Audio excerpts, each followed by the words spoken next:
All right. Welcome back, friends, to Mind the Machine, where we really unpack the confluence between artificial intelligence and a real intelligence. And we got a great mind on the show today. He is an ex-Googler, and he certainly is going to live up to the spirit of what we try and do here on the show, is to really understand how to survive and thrive in an AI world, and what kind of business models are out there, and what are the great big innovations around the corner. And so with that, allow me to introduce you to the CTO of Faro Health, Patrick Leung. Thanks, Cheryl. It's great to be here. I want to learn a little bit about, or, share with our viewers here and our listeners about your background, your journey, and what's really led you to clinical trials in AI. But, how'd you get here first?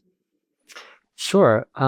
Well, I've been in the tech industry my whole career, spanning multiple decades now. And I spent a good 10, 11 years at Google. And even while I was there, which was some time ago, AI and machine learning was becoming really prominent in terms of just delivering value to users.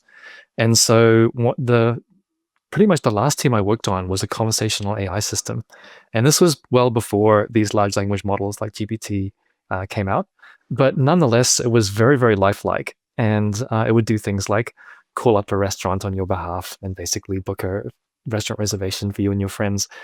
So that really got me super interested in the potential for AI. And after Google, I joined a hedge fund and worked within the private equity component of that hedge fund, applying machine learning and AI to private investing. That was really interesting. And essentially after that, I started my own company using AI to forecast tropical rainforest growth so that those projects can get funded through the voluntary carbon markets. So that took a lot of forecasting and analysis and financial reporting to convince the investors to do that. So that was a lot of fun. And then Faro came along, and I've always been intrigued by life sciences. Like, I've always sort of taken an interest in all of the innovations that have been happening at the level of drug discovery. Super interesting. Like, as we learn more about the human body and how biology works, there are all these kind of pretty incredible new medications and pharmaceuticals that are coming along down the pipeline. And so Faro essentially helps pharmaceutical companies to design better clinical trials. This is super important. Essentially, I was quite surprised when I joined this company. Essentially, pharmaceuticals are experiencing almost like the opposite of Moore's law. They literally call it Eroom's law, which is Moore spelled backward. Yes, and for our viewers, we'll touch on what Moore's law is: a doubling of capacity every 18 months? Yeah, every 18 months. Yeah. Basically for the last 50 years, exactly. Yeah. So Eroom's law essentially is this effect that's held true for the last 50 odd years as well, which is that the cost of bringing a new drug to market has been doubling every 9 years. So it's not quite as fast as Moore's law, but it's still like that conspires to make, on average, the cost of bringing a drug to market these days is $1 to $2 billion. And, usually 10 plus years. So that's a significant cost and time. Oh, that's huge. And before you dive into that too deeply, I want to just go back just a little bit. So you had three things that really put you where you are today. That is the history and legacy of really understanding AI before everyone had AI in their title or in their company name, which seems to be common these days. But you have some legacy there. The second thing is that you understand private equity. And then third is this isn't your first AI company. So you're really at this proper confluence of really great things that's brought you here today. And now as you're unpacking, the clinical trial opportunity it's tremendous in terms of the opportunity. So sorry, jump right back into that spot. Just want to highlight how you got there. Yeah, thank you. It's been quite a journey. And I do really love learning new domains and figuring out how to solve hard problems in those domains using AI and data science and all sorts of interesting technologies. That's just what I love doing. Well, and I love the fact that you are also looking at the business side of this is what it really takes to actually do this and raising money for, in the biomedical life sciences spaces. So this is definitely going to be a very interesting company to watch. So yes, let's hear all about it. Yeah. So essentially, another surprising thing I learned when I joined, I sort of entered this life sciences space, is that clinical trials, as you can imagine, are really, really complex. Like they span many, many years, and they involve, in some cases, thousands of participants across the world participating in these clinical trials. And oftentimes, in fact, the norm is that they're actually authored in Microsoft Word. And so you have this very complex, highly structured, very domain specific and technical kind of plan that is being essentially designed in a word processor. And so for me, coming out of finance, as I worked in the finance industry for a while, I would have thought it would at least be Excel, but it's sort of not even Excel. Yeah. And so Faro Health was designed to solve that problem. And so essentially it is a really sophisticated and elegant SaaS solution, software service solution, for designing clinical trials and making sure that they are designed in a good way that benefits patients and sites and the sponsor who's developing the trial. And so that took a lot of doing, in the sense that the CEO and founder, Scott Chatham, is a clinical scientist and has extensive experience designing these trials. And so he was sort of solving his own career pain point, which is that these clinical trials are just so tricky to get right. And it's just interesting to consider, given the scale of these trials, just what the cost of failure is, in the sense that, oftentimes these trials aren't designed super well. They need to be amended, and they need to kind of basically take stock and submit some kind of correction to the trial. And that can take, upwards of 6 months to get that approved and incorporated into the trial. And as you can imagine, every single day of delayed launch for that drug and into the market costs a lot. Like there are some studies that can say it can be between $500,000 and $1 million a day. And so over 6 months, that really adds up. Yeah. So that's what we're trying to solve. And it's a big challenge indeed. And it's been really, really interesting to get into that. Yeah. Well, and I think it's ultimately the promise, to me anyway, of AI is really healthcare and solving for, exponential ways to live longer and live better. So I think that's interesting. I'll also double click on what you said about solving his own problem, Scott, solving his own problem. I love this startup journey, because it's not that you built something and then you looked for the problem, you experienced the problem. So you knew it was real and that it was applicable. So I think that's very interesting. So company's been in business now for how long? About 5 years. Yeah. Yeah, I was born during COVID. Lots of good things were born. A lot of kids were born during COVID too. So, hey, why not? Why not make a company? So when you think about the user experience for clinical trials in your target customer, how do you approach, really pitching this to them? What is the big delta and difference between a Microsoft Word or word processing experience versus what you're going to bring to them? Yeah, well, one of the big benefits you get from essentially modeling the trial in a proper design system is that you get analytics, you get insights coming back to you, because we're storing all the data in a really structured way. We can report on that data. We can even use AI to provide insights about the design of the trial. And so we'll tell you things like, hey, it looks like your trial is going to be pretty hard on the patient in terms of time spent in the facility or in terms of blood drawn. It looks like your trial might have issues with sites because it's just so complex and there's so many different procedures that the sites might not be able to cope with that. So these are things that you'd typically have to find out the hard way. Like either you might have some insight or some, experience arising from your own past kind of trials that you've been involved in, or you might just have to find out the hard way by designing a trial that essentially the patients don't want to sign up for or the sites don't want to participate in. And that's a really expensive way to find out that your trial is not well designed. And so we can provide you with those insights really quickly, like just, in a matter of perhaps even a day or less. You can model your trial, some initial version of your trial in the system, and receive all of these different charts and graphs and, commentary about the trial that will tell you these things up front.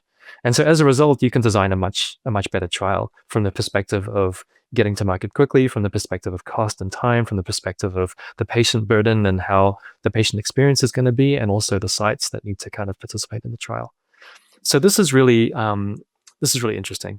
And I think, with the advent of large language models, so I came on board early last year to figure out how we might be able to use AI and large language models to make the system even better. And so one of the things we've been really focusing on is clinical writing. So we still need to come up with that Word document, even if the trial is not being designed in the Word doc, right? You still need to submit a Word document to the FDA until such a time as the FDA accepts digitized trials, which we'll be more than ready for. But in the meantime, we're using large language models like GPT and so on to generate clinical documentation. And this has been quite a journey that I talk a lot at conferences about this, because I know that there's other people trying to do this. And it's not easy to sort of cajole and train and constrain a general purpose large language model to come up with clinical grade documentation, like the trial protocol that governs the whole trial. I love how you say cajole, because doesn't it feel like that you have to cajole these things? So that's pretty funny. So you're effectively building really databases, and are you affecting like the sentiment? Part of your cajoling is that you're really getting these large language models to understand this deep terminology so they can whiz through that vernacular as quickly as an average ChatGPT experience or user experience. Yeah, there's two parts to it. To make something that's quite complex, to try to sort of really simplify it so people have a good mental model. The first is that, anyone who's used GPT or some system like that, Llama, Gemini, and so on, knows that you need to kind of prompt it properly. And so prompting is a big part of what we do. It's a big part of what anyone does who uses these large language models. Prompting is programming, right? Yeah, it's sort of like a new form of programming that's accessible to everybody, which is a really wonderful thing about this technology.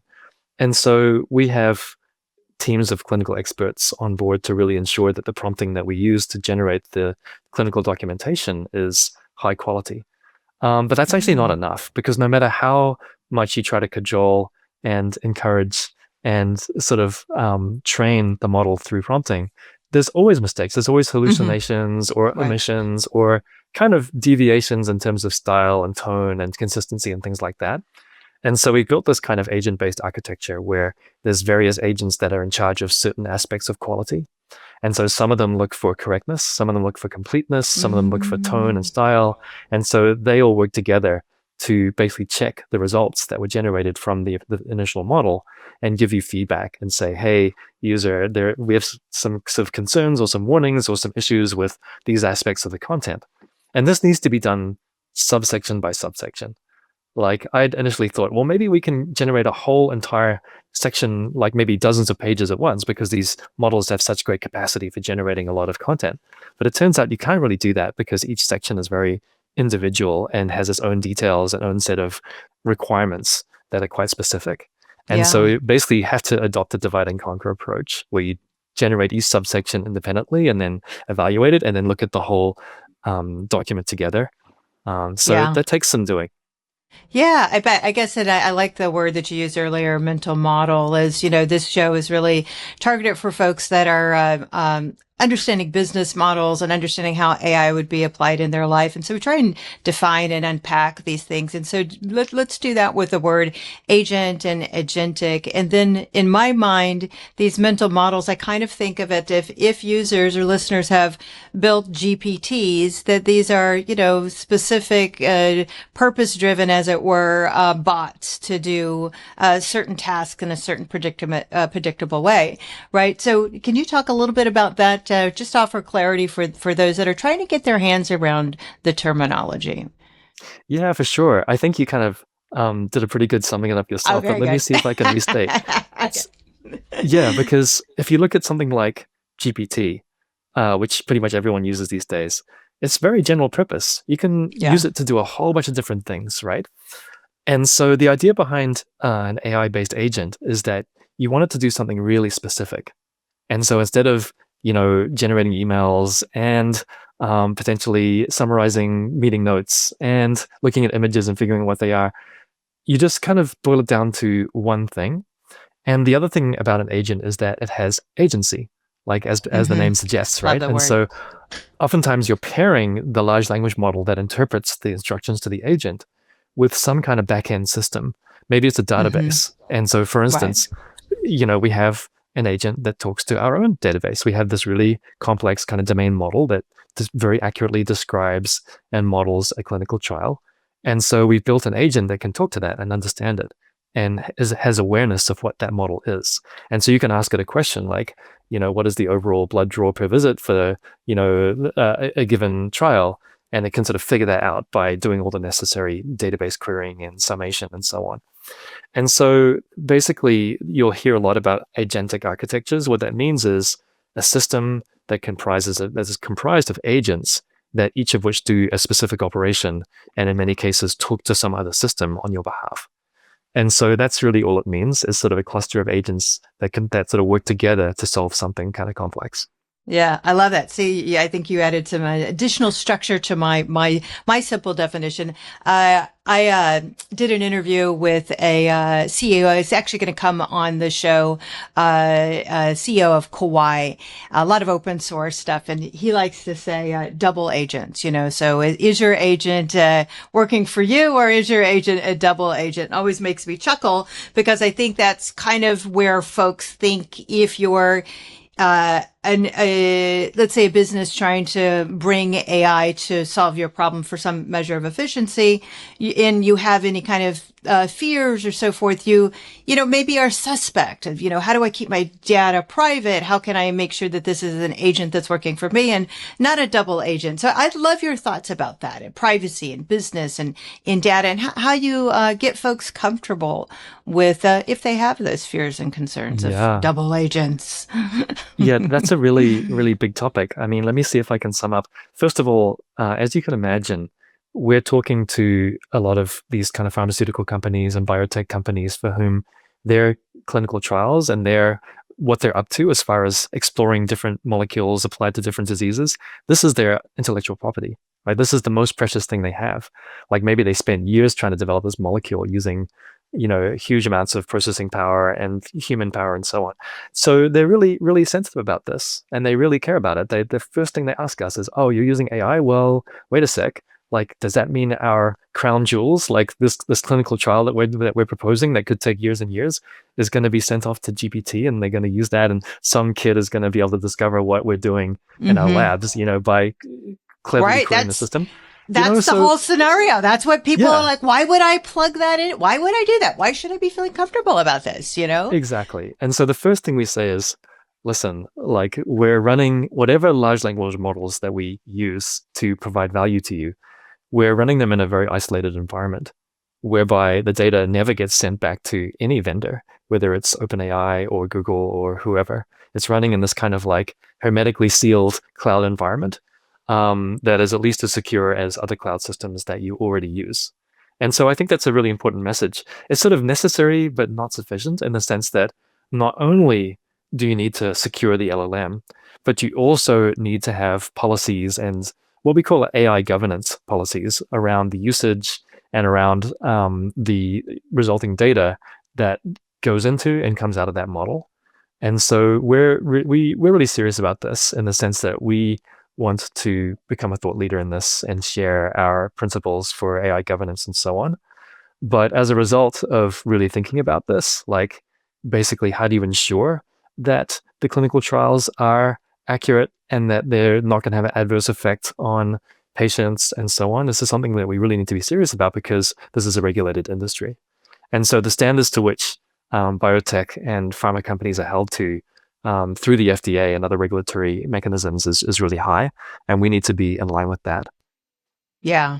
I imagine it has to be doubly sufficient. I know a lot of startups will use Vanta or other third-party systems, and I've never really thought if something like a Vanta would off the shelf. Are there off the shelf solutions, or do you have to go and purpose build to meet those requirements for the trials? Yeah, there's nothing off the shelf yet. A good Maybe opportunity for someone, right? Yeah, and it could even be an area that we get into eventually, because we're already solving this problem. But I would say that the process is so exacting by which a clinical trial is reviewed by the FDA that basically we have to sort of do all the measures that I mentioned before, using all these different quality control agents to be able to produce output that's even close to being good enough to put in front of the FDA and other regulatory groups. Yeah, it's not trivial stuff. Well, I'm just certainly saying this is a life well lived. I mean, you're doing worthy work and important work, and especially, we're from San Diego. San Diego is a huge life science biotech hub, and I think this is again, to me, the holy grail of AI is to really solve for some of these things. So I think this is great. What do you think is the biggest misconception with AI in clinical trials, or maybe just the biggest misconception of what it means to participate in a clinical trial? What do you wish people knew about what that process is as well? Yeah, that's a really great question. I mean, I think that probably a misconception is, hey, we can just start playing with GPT and solve a bunch of problems really quickly and bend the E-rooms curve because large language models can solve all problems known to humankind, right? Like, and there's a bit of that kind of hubris going on. I think there's that hubris anytime a new technology comes along, whether it's crypto or the World Wide Web or now large language models, right? Is that, people think that they can solve anything with them. And this is a wonderful thing. There's been a ton of innovation and all these different startups coming and so on. But I will say there's a huge difference between using a large language model to take notes during a meeting or help you with your grammar or whatever, or generate cool images using Midjourney. There's a huge difference between that, those kind of everyday help my life become a little bit more productive and better, and designing a clinical trial. And so I think that, yes, it's true that a lot of these language models are trained on clinical trials from public sources. And so one might think naively, oh yes, now large language models understand all these things, and so I can use them to pop it in there. Order. Yeah, just come up with my next clinical trial, right? And the thing is that yes, it's true that they are trained on these models and are aware of the terminology and so on, but do they really understand the structure and complexity of a clinical trial? Probably not, because we spend a lot of time actually using AI to analyze existing trials. And so, as you can imagine, like many of our large customers are sitting on large amounts of clinical trials that have already been built and designed and maybe are in process. And so many of them want to know, like, hey, how can I make this trial better? Or how can I do better next time round? There's also, 100,000 plus trials up there on clinicaltrials.gov available for public download. So we take them all in and we look at them, but we're doing this in a really kind of nuanced way, where we look at all the different references that might occur for a given procedure, whether it's an electrocardiogram reading or whether it's administering the actual drug itself. And we look at all the footnotes and all the various sections that pertain to that and build this whole knowledge graph around the actual trial so that we can provide insights and we can essentially help people design better trials. So that's something that, who knows, but probably OpenAI and the like are unlikely to do because it's so domain specific and requires a real commitment to essentially solving these medical problems, which our company is sort of solely focused on doing, as opposed to a general purpose, technology vendor that's selling technology to all sorts of people for all sorts of things. And so I think that just the level of domain expertise in this and some other industries means that the misconception that I can just kind of throw LLMs at the problem, maybe sort of cut a bunch of costs, eliminate a bunch of jobs, and become more efficient. Like, it just doesn't always work out that way. Yeah. There's some, it's funny what, I wrote a book about, last year, actually, it's called How to Win Friends and Influence Robots. And really one of the premise in there is that there's really three type of people when it comes to AI. And one of them is and this is, unfortunately, it's a majority that's increasing, is there's a lot of fear, and concern. It's about 83% according to Pew. This was last month, that they're either worried or overwhelmed. Now, this is an average American. And so, that is representative of majority of the population. But then you have these folks that are, and everyone knows them. They're like super crazy. Everything's AI. It's like they're getting tattoos with AI. They're just crazy AI. It's kind of like this suspension of disbelief of over indexing on this hope and simplification. So that's what I see there. And then of course there's the folks that are, building a bunker and hiding out and thinking that the world's going to end. But, I think that it's probably right on for a majority of the population to have some concerns. It's a big, this is a big shift in how we're doing work. And that segues into my next question, which is, how are you seeing your customers respond? And I not to put you on the spot to speak specifically, but in aggregate, do you have is there a certain sentiment that you find with these companies? Are they more risk averse, less risk averse? Pedal to the metal. What are you seeing in the marketplace relative to your solution and their orientation on risk? Yeah, that's a really great question. I mean, in life sciences, it's inherently a kind of a tech and science driven culture. And so perhaps amongst established industries, there is more of a readiness to adopt this technology. And I think it's coupled with the sense of this combined kind of excitement and also FOMO.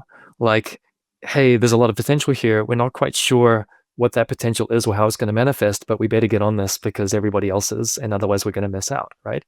And so in addition to the cultural zeitgeist of like everybody out there using GPT and other systems like it, we also have this kind of corporate level sort of pressure to do something about this and to not miss out on this innovation wave for fear of being disrupted. And that's legitimate fear, right? I mean, this is a disruptive technology. This is going to disrupt existing industries and of many kinds in many different ways. And so everybody's trying to figure out what to do. And if the executives aren't, their boards are. And so they're under pressure from their boards and from their investors to do this as well. So it really is this kind of like the closest thing I can think of is the internet, where just if you didn't have internet in your business plan, you were sort of, old stuff and vulnerable to being disrupted and so on. And this is, and you're certainly not in business today, right? Like if you didn't survive the internet transition, you as a legacy business, you didn't survive. I think that's a great analogy. And so that's what's happening now. Companies that don't adapt to this technology and adopt it and figure out how they can use it to be successful are going to get left behind. And so that's the dynamic, which in some ways helps us as an AI vendor in the space. But in other cases, it can get in the way when companies sort of feel like, oh, we can do this ourselves. Let's just hire a bunch of people who have some experience building prompts and we can go build technology ourselves. And I think that's all very well, especially if you're a multi-billion-dollar organization. But my experience, money to throw around, right? yeah. But my experience repeatedly has been organizations that are not software engineering, don't have software engineering culture, or don't have data science kind of culture. It's very difficult for them to develop sustainable technology products. Like there's a certain expertise and culture that's required to do that well.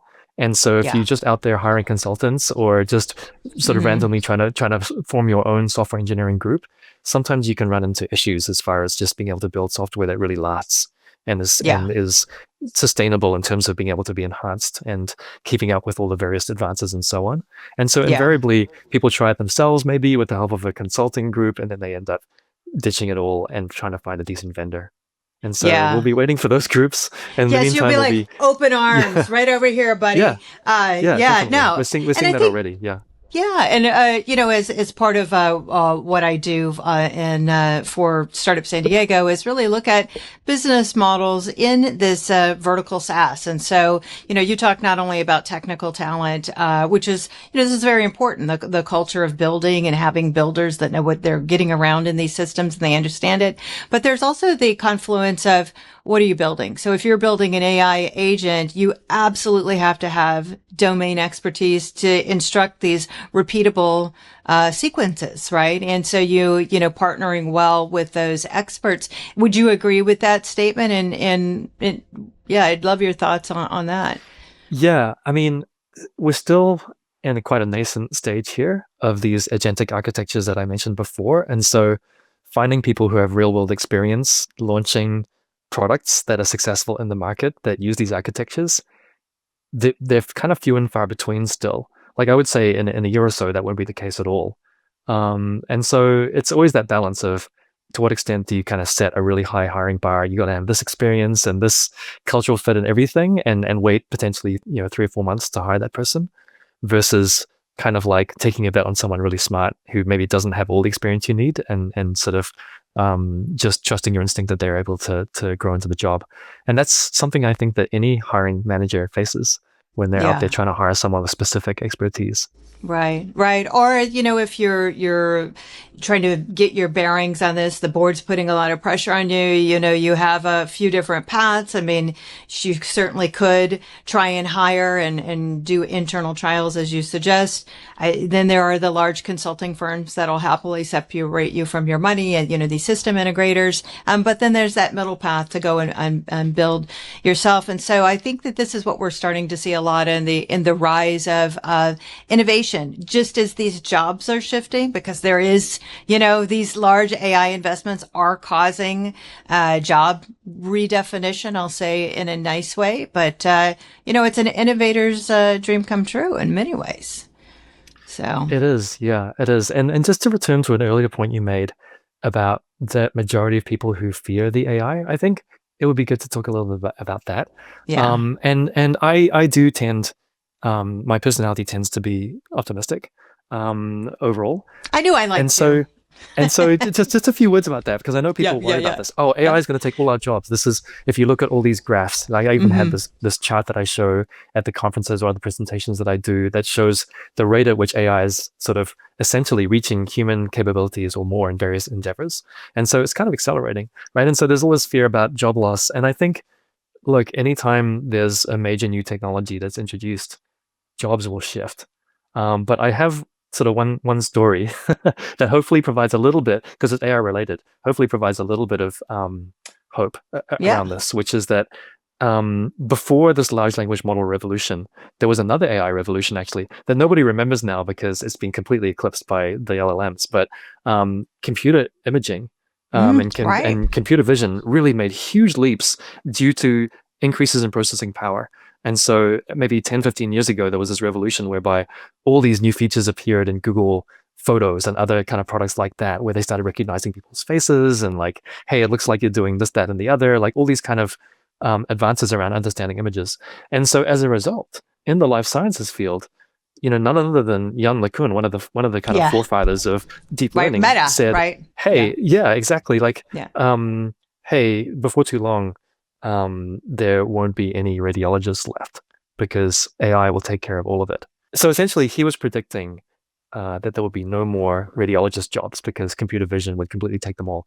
And here we are, 10 to 15 years later after he made that prediction, and there are more radiologist jobs than ever. How is that possible, right? When computer vision has pretty much automated all of what they do.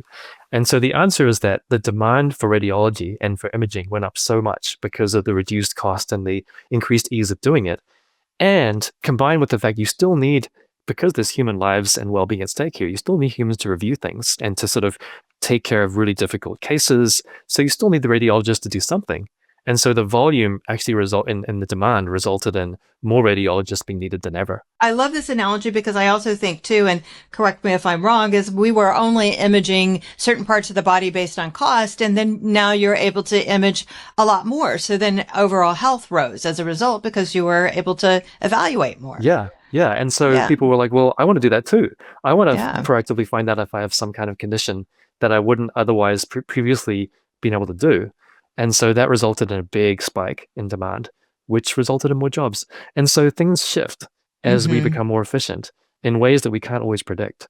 Yeah. And The Innovator's Dilemma talks a lot about that. I really love that book because it really kind of provides a theoretical context for what's happening. No, that's the best book. I was super fortunate to meet Clay Christensen actually when I was at mp3.com, and my CEO at the time had hired him to come talk with us really about the internet. And I got a signed book that I let someone borrow. I got to get that thing back. But no, absolutely. It really is the innovator's dilemma. And this is such a great example. And I think what I think about is not so much macro opportunity on the other side. It's getting to the other side, right? That transition. So if you're a college student, maybe your mid-late career, you weren't that person that was quote unquote technical. you feel a bit flat-footed. And that's actually why I ended up writing the book. I'm like, the subhead is, AI for non-tech, because there are so many brilliant people out there that don't feel qualified to participate in this economy. And I think that's absolute garbage. I mean, you've just got to get through that transition, because I do fear for folks that have fear. I fear for the fearful. Yeah.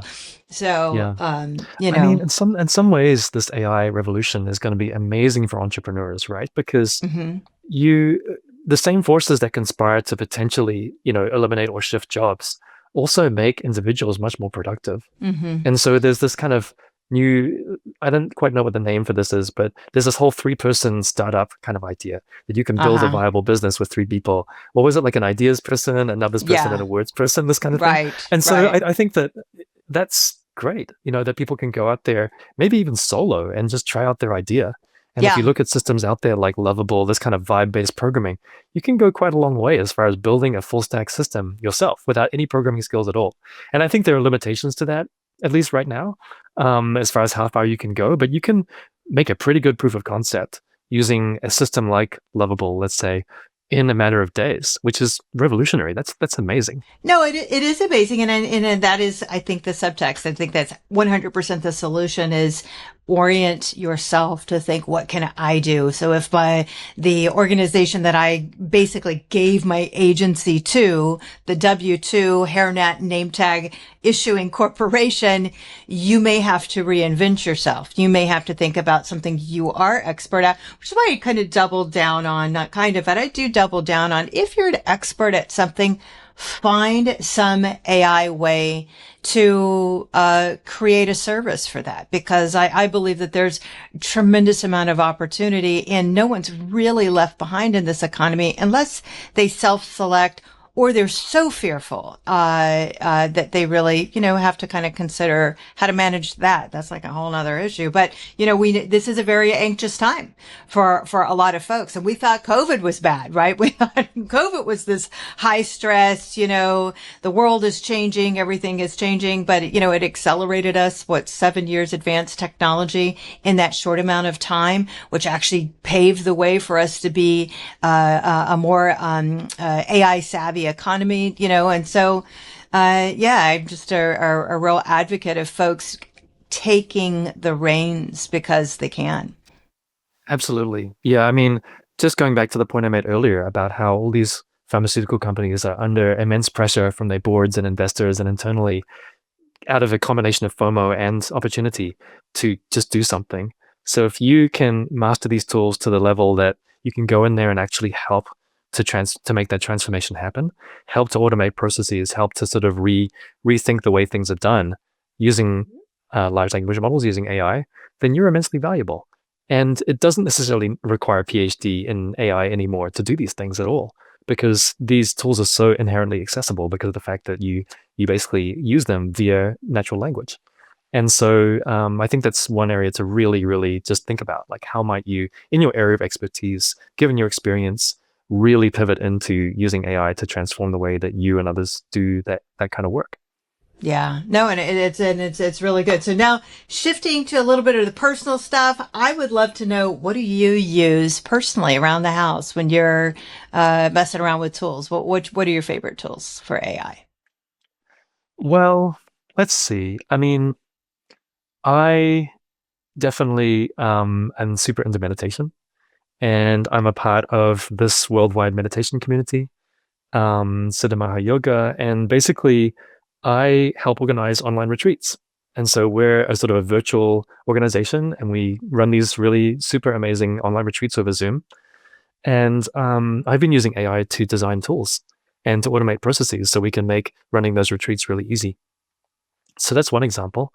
I would say, definitely, oftentimes when my daughter asks me questions about esoteric topics that she assumes I know the answer to, and sometimes I do need to delve into AI to sort of, like, she actually asked me for positive news sites, and this is something that, there's many queries out there now that maybe more traditional search engines don't really answer super well, but especially if there's a particular type of site or a particular kind of a nuance to your query that requires some understanding of language. And I was able to answer that one pretty well for her. the other That's day. awesome. And so there's just kind of like general purpose, like enhancing my own knowledge and sort of pool of resources to draw from. That's pretty useful as well. Yeah. But increasingly, I'm just going there quite often to Yeah. just out of curiosity, like how do I do a do-it-yourself fumigation? Like, who knew, right? That ChatGPT would know all about that, or Yeah. kind of like just really more esoteric things like that that are quite difficult to sort of do a traditional search for because it's more of Yeah. a conversation than just a straight up give me a web page.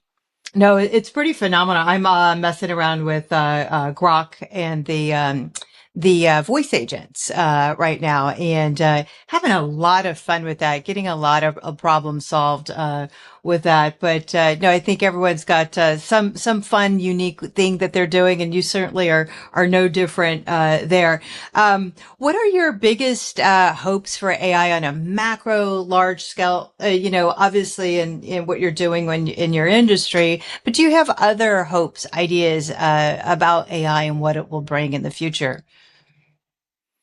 Yeah, I mean, ultimately, AI can be a way to express creativity. It can be a way to, whether it's through words or images, or just activities in the world, like it can be an instrument for people to really express themselves more freely and maybe kind of help to develop themselves to their potential.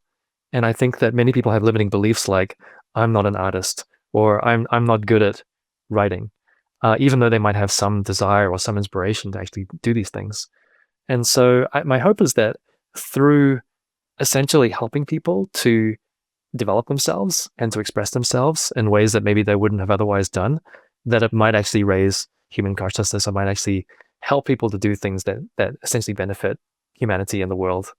Um, and I do think that every technology that comes along, every sort of great technology revolution that comes along, there's always a dark side and a light side. And so I guess my hope would be that the light side is really awesome, and the dark side is sort of mitigated slash, sort of eliminated through whatever it takes to kind of essentially prevent people from doing really damaging things with this technology. Right. Yeah, that the light is so bright that it, blinds the evil ones, right? But yeah, it is, it is a tool of that everyone has access to whatever they want to see maximized, and it is a concern. I guess that kind of brings me to, I thought I didn't really put this in our question list, but if you're open to answer, what do you have any thoughts, particularly on open source and specifically, when you're opening up these models, you're opening it up to good and bad, and I know Jan LeCun has some really interesting perspectives on that too. Yeah. My general feeling is that I think that open source is good. And it's kind of like cryptography, right? Like we depend so heavily on cryptography, and like we're committing our sort of most private information and the national security and all these things that we really sort of care about and would be really super super detrimental if this was ever sort of broken. And the cryptographic algorithms are quite open, right? At least most of them are. And so the idea being that while there might be bad actors who might want to sort of try to crack them, there are also good actors that will help ensure that they're as strong as they can be. And so my feeling with these large language models is that really the technology should be open. And I also think that just locking up something this meaningful and this powerful in the hands of a few corporations just doesn't feel like the right thing for humanity. And so, yeah, there's pros and cons, but my sense is that, and my feeling is that the pros outweigh the cons, and that there will be people who try to essentially use the public knowledge to do bad things, but there will also be people who really want to stand up and make sure that these systems are secure and as safe as possible. And so open source helps that. Yeah, I 100% agree. And I do, most people generally want good things to happen. That truly, like, I love your analogy that the light of good could actually blind the dark side, as it were. So yeah, I fundamentally believe that that's a great way, to look at that. Is there anything that you think about that's in the headlines that you find intriguing, concerning, that you think is worth mentioning, and for the benefit of public discourse on all things AI, whether it's, hallucinations or the fact that, if we're going to kind of talk things like Moore's law, is that the capacity is doubling every 5 to 6 months now, and at the rate of speed. What is the most interesting thing that you follow relative to the headlines and the progression of AI? Well, I think as a sort of a really hardcore science fiction fan, I am really fascinated with this prospect of AGI, artificial general intelligence, like the notion that AI is going to evolve into something that really acts like us, like, well, hopefully the best parts of who we are, right? Yeah, the better part. And like there's a lot of debate around this. The joke before large language models came along, the joke was that AGI was always 20 years away. Like it was 20 years away 50 years ago, and it was 20 years ago now. But now there's a lot of people out there who believe that it's around the corner. Like within 2 or 3 odd years, we're going to be there. And I tend to not believe that. And I guess, everyone's entitled to their opinions, and it is speculation after all. People can sort of say whatever they want. But to me, like, I just look at, well, how do we really tell if something's intelligent? And so there are actually tests out there. Of course, the famous one is the Turing test, which Alan Turing devised, which is that if you are talking blindly to a chatbot and you don't know whether it's a human or a bot, then basically, essentially, that's one indicator that it's intelligent. And I think that on the surface level, you might argue, yeah, ChatGPT passes that, but it doesn't really. Like if you have an in-depth enough conversation, and you know what you're sort of testing for, you can definitely out a GPT, or a large language model kind of chatbot pretty easily from being a human. And so I started getting interested in, well, how do we tell? Well, what is the bar for AGI, right? And so there is this test called ArcAGI, and it consists of these kind of pretty basic geometric operations. Like a smart, 7-year-old should be able to pass this test, where you kind of rotate a block and you put it in a space and you solve the puzzle. Sort of low-grade IQ test stuff. And this is supposedly our test for artificial general intelligence. And the bots have been getting better at it, especially once somebody out there created a $1 million prize. Then people got interested, and now you're getting all these models. But to me, it just serves to show like how far away we are That's from crazy. really creating intelligence. And I think also, to take it another level, like there are many people out there who really believe that consciousness, like if our goal ultimately is to create an intelligence that really is indistinguishable from human intelligence, we have to start talking about self-awareness, about consciousness, about these kinds of things. And there are many people who do believe that quantum effects are essential to consciousness, including Sir Roger Penrose, Nobel Prize winner, and others. And so I think we're farther away than we think. Like the hubris of AI continues unabated with these large language models. But now they're in the hands of everybody, and they sound really lifelike. And so people are getting all excited and fearful about it. But I think we've got a ways to go. Yeah. I love that. Just on the ARC Prize, I believe it was the CEO of Zapier that was one of That's right. funders for that ARC Prize. Yes, a good friend of mine who I also need to get on the podcast, Brian Landers, was running the ARC Prize. Yeah, what a great thing. And I'm so glad that you mentioned that. But on to consciousness. Very interesting. I think that this is, you're absolutely right. Folks are really, again, like the suspension of disbelief. They're putting, what they hope to be to, come to fruition. And I just feel like, anytime I go to try and do something kind of simple that has more than 1 or 2, 3, steps, processes, half the time it doesn't work. And I'm being a little facetious here, but there are so many times when the basic things that we want to have happen don't work. And I know that we're still, and I say we in the general sense, I believe actually Sam Altman said this in his TED Talk last week. Hallucinations are still about 38%. So how can we really be there if we're, and that's a pretty high percentage. Now, I think he also said if you're using your own data that the percentages drop to 8% in terms of hallucinations. But how could we really get to AGI with those numbers? I don't, yeah. Yeah, but I think that just, improving existing language models to get there just won't work. If you really, like, for those who just don't yet have a sort of a basic understanding of how these models work, essentially they are using a previous stream of words to predict the next word in that sequence. So it's sort of like I mean, Jan LeCun famously kind of characterized it as kind of like a super glorified, super well-informed and read autocomplete. And I know there are people who really take issue with that characterization, but essentially, if you look at mechanically what it's doing, That's it's what it's doing. Yeah. predicting the next word in a sequence of words, right? Right. And so there's a lot that goes behind that, a lot of really super advanced statistics and amazing kind of data structures and algorithms and all this kind of thing that goes behind that next word appearing. But essentially, that's all that's happening. And so I think as a result, there's probably always going to be hallucinations until we introduce some kind of real world knowledge. How it's designed, it's like how it's baked in is to predict the next word, whatever that is. And then, so I could 100% agree with that. That's very interesting. Actually reminds me, though, of another topic that I wanted to mention too, is because, we are so limited with context of words.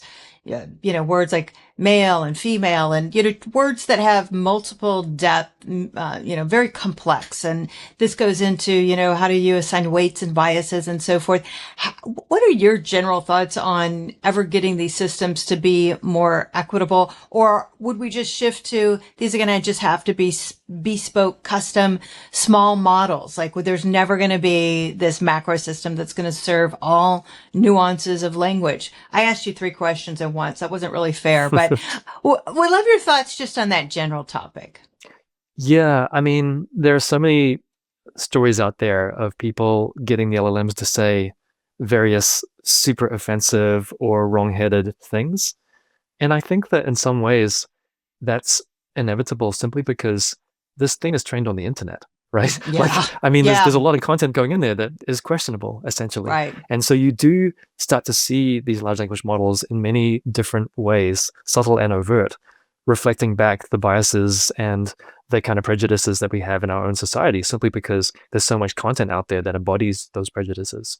And so, yes, I'm sure the manufacturers of these systems, that the scientists and the engineers who are behind the training process can try to sift those out. But essentially, the system is a giant reflection to humanity of all its, accumulated works, right? Because it's basically trained on all of these words that are out there on the internet and in our libraries and so on. And so I think that that's something to really be careful about. Like, for instance, like bringing it back to what Faro does. Like, okay, so at some point, we're going to be using our system to help enroll patients into trials. I'm sure we'll get there eventually. And how do we do that? Well, one logical way could be to look at previous trials and say, well, what kind of patients did they enroll? Well, guess what? Like many trials in the past, especially sort of further back in the past, had very white male-dominated cohorts of patients. And that's not acceptable anymore, right? Because we've found, science has discovered that people with the same height and weight have very different responses depending on their race and their gender to the same medication. And so therefore, it's unethical to run a trial using only white male patients, simply because we just don't know what the effects would be on those other groups that are essentially underrepresented in minority groups. And so therefore, the only ethical thing to do to meet the Hippocratic Oath is to have diverse patient trials. And so therefore, we need to really take care when we use AI to construct these trials that we don't fall afoul of those biases. Yeah, no, that is huge. And it's certainly an issue that won't be solved overnight, but awareness is absolutely key. All right. So I think we are coming in for a landing on this incredible conversation that honestly I could go for another couple hours. I wouldn't put you through that, but it has been fascinating. So my last question to you is if you had to have, it's kind of a trite question, but it's a good question. If you had to have a dinner party, who would you invite? What innovator? And this has to be someone from the past, Marie Curie or maybe it is Alan Turing. What do you think? Who would that be? And how would you explain, Faro Health to them? Yeah, I mean, I think that the science fiction answer is I would probably want to talk to Charles Babbage. Okay. because if I could right. sort of give him a few key ideas, he might have been able to actually develop computers back in the 19th century. We'd be like 100 years ahead in our development. No, I think definitely I would really want to talk to Alan Turing. So Alan Turing is one of the real creators of computer science, of modern computers, and so a brilliant mind, someone who figured out all the theory behind the computers that we use today. And so I'd just be curious to hear what he thinks about all this stuff. Because I'm sure he thought a lot about artificial intelligence and about the implications of what his creations and what his theoretical sort of understanding really kind of implied for the future of humanity. So that would be a good one.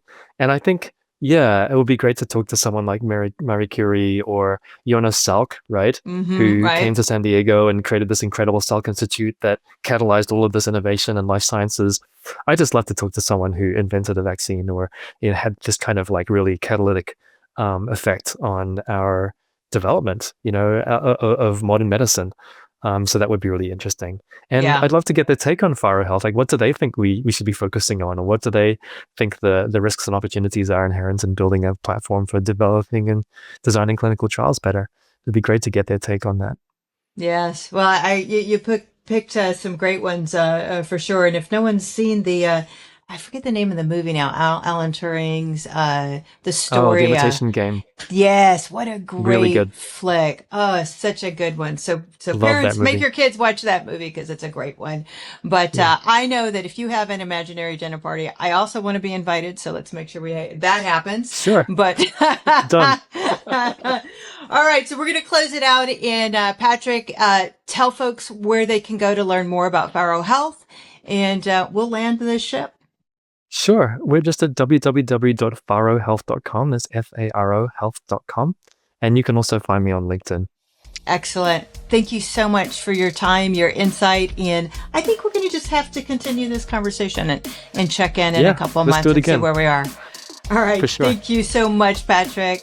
That was another great guest on Mind the Machine. The promise is we want to bring smart folks that are doing amazing things with AI in ways that impact and help you, while also talking about the terms and the ideas and all the big headlines, but in a way that provides hope and inspiration for you to participate functionally in the AI age. And with that, let me just ask you, if you're not subscribed, please do.